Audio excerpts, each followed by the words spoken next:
भरल बा दिल में अब मिटावे के परी।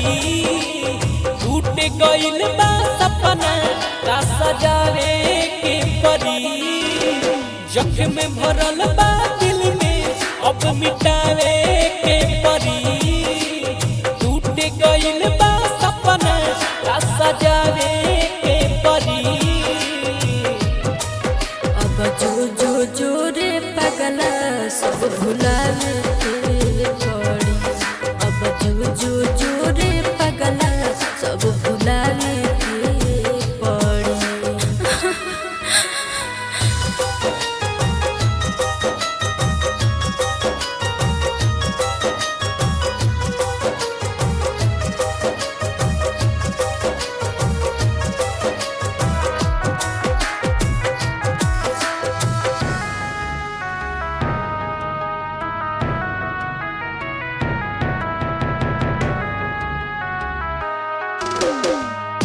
बेवफा न कहो हमके किस्मत बकैले। माही बाप के इज्जत खातिर टेंशन बढ़ैले। बेवफा न कहो हमके किस्मत बकैले।